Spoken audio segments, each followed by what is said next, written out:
Today in this video we are going to talk about one of the important topics in the amino acid metabolism, that is catecholamine synthesis and tyrosine catabolism. In the previous lecture I have said that the amino acid derivative from the phenylalanine, tyrosine, dopa, dopamine, noradrenaline and eventually epinephrine is formed. And today in this video I am going to describe detail about the catecholamine synthesis and tyrosine catabolism. Now let us talk from the phenylalanine. Now we have amino acid phenylalanine, and with the help of the enzyme phenylalanine hydroxylase and with the help of BH4, that is tetrahydrobiopterin, the tyrosine is formed. So this tyrosine can be converted into the homogentic acid, and by the action of homogeneous state oxidase, the homogeneous acid gets converted into methyl acetoacetic acid, and this methyl acetoacetic acid get converted into fumarate, and this fumarate will ultimately go into the TCA cycle. So this is the one of the fates of the tyrosine. So another fate of tyrosine is the tyrosine gets acted by the tyrosine hydroxylase. So tyrosine hydroxylase, when acts upon tyrosine and with the help of BH4, it gets converted into dopa. And also dopa has two fates. Dopa, upon the action of tyrosinase, it gets converted into melanin. So you have to know two important aspects. One is phenylketonuria and another is albinism. If there is deficiency of enzyme phenylalanine hydroxylase, then there occurs a condition called phenylketonuria. And if there is deficiency of the enzyme tyrosinase, then dopa cannot be converted into melanin and the pigment melanin would be deficient, and there will occur a condition called albinism. And also we have the homogeneous state oxidase. If we have deficiency of homogeneous state oxidase, then we have a condition alkaptonuria.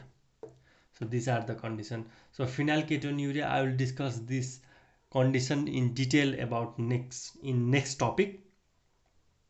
So from dopa we have melanin by the action of the tyrosinase, and upon the action of dopa decarboxylase and with the help of vitamin B6, the dopa gets converted into dopamine, and this dopamine will convert it into homovanillic acid, and also the dopamine, upon the action of dopamine beta hydroxylase and with the action of the vitamin C, it gets converted into norepinephrine. So norepinephrine has two roles.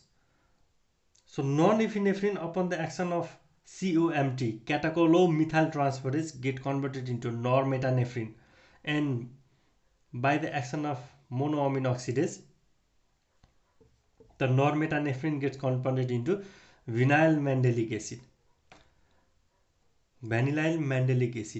And norepinephrine, upon the action of phenylethylamine and methyltransferase and with the action of SAM is S-adenosyl methionine, the norepinephrine gets converted into epinephrine.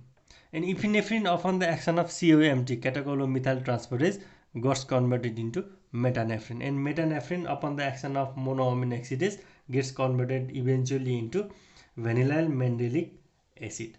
So vanillyl mandelic acid is the final product of phenylalanine, or final product of the catabolism of the catecholamine.